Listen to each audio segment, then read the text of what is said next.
Les croisades. On pense tout de suite aux chevaliers, la croix sur l'armure, en route pour Jérusalem. Une grande épopée. Oui, c'est l'image classique. Mais si on déplaçait la caméra, si au lieu de la Terre sainte, on regardait vers Constantinople, la question change complètement.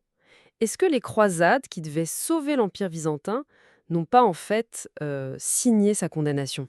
C'est exactement la question centrale. Et pour y répondre, il faut bien voir que ce n'est pas juste une histoire militaire. C'est avant tout l'histoire d'un malentendu immense. Un dialogue de sourds entre deux chrétientés qui en fait ne se comprennent plus du tout.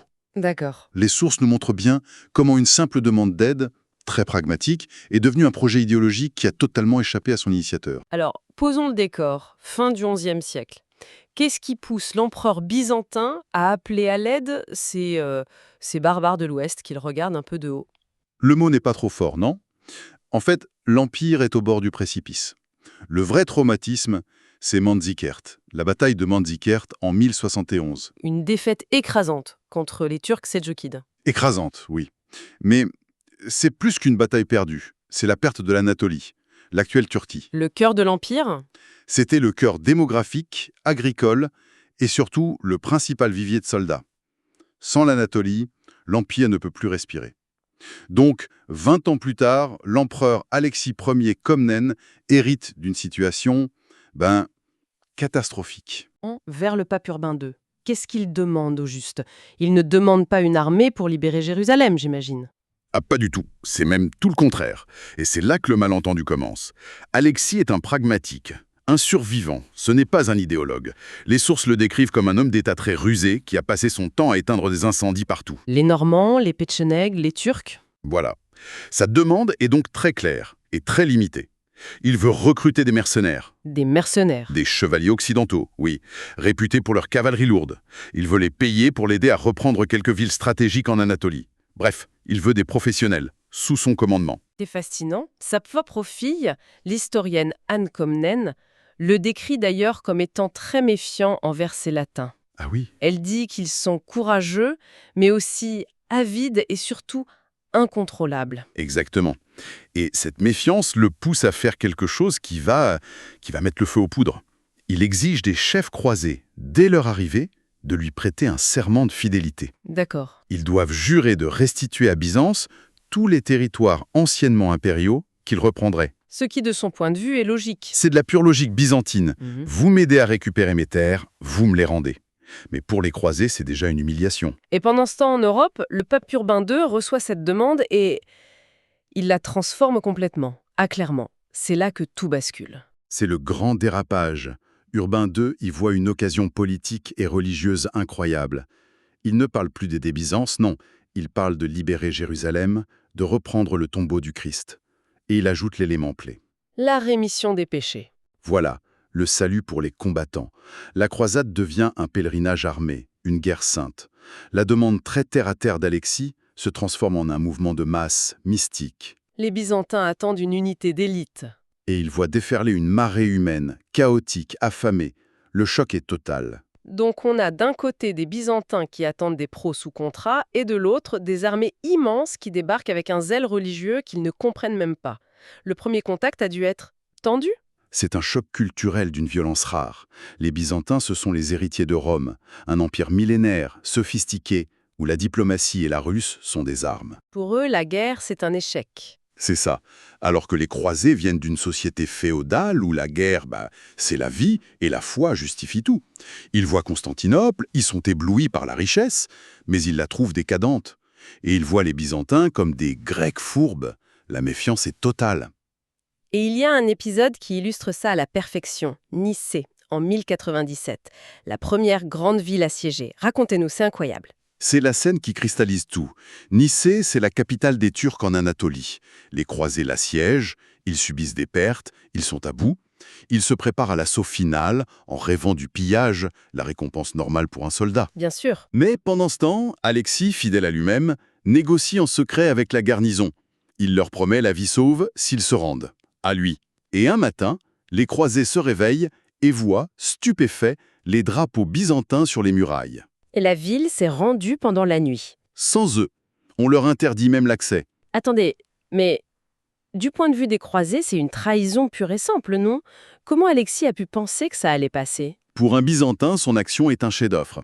Il a récupéré une ville vitale, sans la détruire, sans banc de sang. C'est de la haute politique. Mais humainement, Humainement, pour les croisés, c'est l'humiliation suprême. Ils sont traités comme de simples employés, privés de butin, de gloire. À partir de là, l'idée que les Byzantins sont des Grecs perfides est gravée dans le marbre. Ça empoisonne tout pour les décennies à venir. c'est fou de voir comment un succès stratégique peut être un désastre politique. Et pourtant, à court terme, cette première croisade n'est pas un échec total pour Byzantie. Non, mais c'est ça le paradoxe. Grâce à l'avancée des croisés, Byzance récupère une bonne partie de la côte anatolienne. C'est un gain réel. La menace turque recule. L'Empire gagne un répit. On peut croire, un temps, que le pari d'Alexis a marché. Sauf que c'est une victoire en trompe-l'œil. Parce que plus loin, en Syrie, les croisés créent les fameux États latins d'Orient. Et ils ne vont pas les rendre à l'empereur, j'imagine. C'est le problème à long terme. C'est ça qui va être fatal. Ces nouveaux États, le royaume de Jérusalem, la principauté d'Antioche, ils deviennent des concurrents. Zéro loyauté. Et ils amènent avec eux les marchands italiens. Exactement. Vénitiens, Génois. Ils commencent à saper le monopole commercial de Byzance.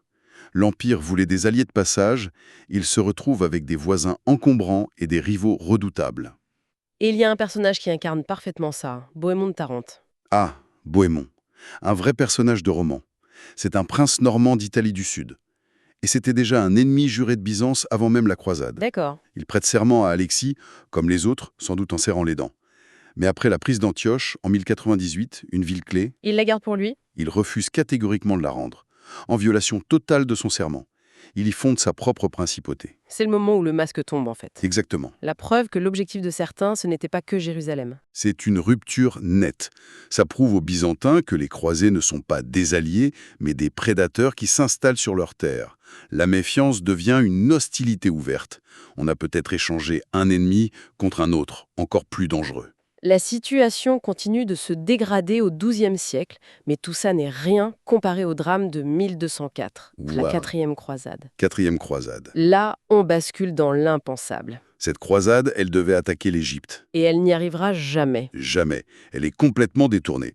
C'est un mélange explosif des intrigues au sein de la famille impériale byzantine et surtout les intérêts financiers gigantesques de Venise. Venise, on les sentait venir. Quel est leur rôle précisément? Il est central. Les Vénitiens fournissent la flotte pour transporter les croisés. Mais les croisés ne peuvent pas payer. Ils sont endettés? Jusqu'au cou. Et le doge de Venise et Enrico Dandolo, un vieillard incroyablement ambitieux, leur propose un marché. Aidez-nous à prendre la ville de Zare, puis à mettre notre prétendant sur le trône de Byzance. Il paiera votre dette. C'est un détournement cynique motivé par l'argent. Et par la volonté de Venise de briser sa grande rivale commerciale, Constantinople. Et cette armée chrétienne met donc le cap sur la plus grande ville chrétienne du monde. Et là, c'est l'horreur absolue. La ville est prise, pillée pendant 3 jours. C'est un traumatisme qui ne s'effacera jamais dans le monde orthodoxe. Les chroniques décrivent des scènes apocalyptiques. Ce n'est pas un pillage, c'est une mise à sac systématique. La basilique Sainte-Sophie. Profanée. Des soldats installent une prostituée sur le trône du patriarche. Ils boivent dans les calices, ils rentrent les chevaux dans l'église. Les reliques, les trésors accumulés pendant des siècles, tout est volé, fondu, emporté. C'est fou. On en voit encore les traces aujourd'hui et les fameux chevaux de bronze sur la basilique Saint-Marc à Venise viennent de là. C'est l'exemple parfait. C'est le symbole de ce pillage, visible par des millions de touristes. Un chroniqueur byzantin a écrit cette phrase terrible. Même les Sarrasins auraient montré plus de respect. Après ça, les croisés fondent un empire latin? Une construction artificielle qui ne tiendra jamais vraiment. Le mal est fait. Donc si je comprends bien, ce n'est pas juste un pillage. C'est comme si on avait retiré le disque dur et la banque centrale d'un pays en 72 heures. C'est une excellente image. L'impact est structurel. L'Empire perd ses finances, son administration, son prestige. Il éclate en plusieurs petits États rivaux qui se font la guerre. Les fondations sont détruites. Complètement. Et même si les Byzantins reprennent Constantinople en 1261, c'est trop tard. La restauration n'est qu'une illusion. C'est une victoire symbolique, oui, mais une victoire à la Pyrrhus. L'empereur Michel VIII, paléologue, rentre dans une ville en ruine, dépeuplée, et surtout une ville dont l'économie est maintenant aux mains des Vénitiens et des Génois. Il retrouve une capitale, mais il ne retrouve pas un empire. L'État qui renaît est une petite puissance appauvrie qui va passer 2 siècles à agoniser. Pour résumer ce parcours tragique, les croisades n'ont pas sauvé Byzance. Bien au contraire. Après un bref soulagement au début, elles ont enclenché un processus de destruction. C'est ça. Elles ont fracturé le monde chrétien, détruit la confiance et ont laissé Byzance si affaiblie qu'elles ont ouvert un boulevard à la puissance qui allait l'achever, les Ottomans. Le paradoxe est là. L'aide demandée contre les Turcs a rendu la conquête par les Turcs inévitable. Et le traumatisme de 1204 est si profond qu'il est encore là, à la toute fin, en 1453. Face au siège final de Mehmed II, Oui, on discute d'une possible aide occidentale en échange de l'union des églises. Mais l'idée est rejetée avec fureur. Le souvenir du sac est une plaie à vif. et c'est de là que vient cette phrase terrible attribuée au dignitaire Lucas Notaras. Exactement. Cette phrase qui résume tout. Plutôt le turban du sultan que le chapeau du cardinal. C'est incroyable. Ça montre à quel point tout a basculé. Pour eux, la domination ottomane, qui préserverait leur foi orthodoxe, était devenue préférable à une nouvelle aide occidentale, synonyme de trahison. Ce qui nous laisse avec une dernière pensée. Au-delà du militaire et de l'économique, après une telle trahison au cœur même de la chrétienté, La vraie question est peut-être plus profonde, oui. Une civilisation peut-elle survivre quand le lien de confiance fondamental qui l'unit au reste de son monde a été irréversiblement brisé? Byzance, en 1204, n'a pas seulement perdu une ville, elle a peut-être perdu la raison même de croire en l'idée d'une chrétienté unie. Et c'est peut-être de cette blessure-là qu'elle ne s'est jamais vraiment remise.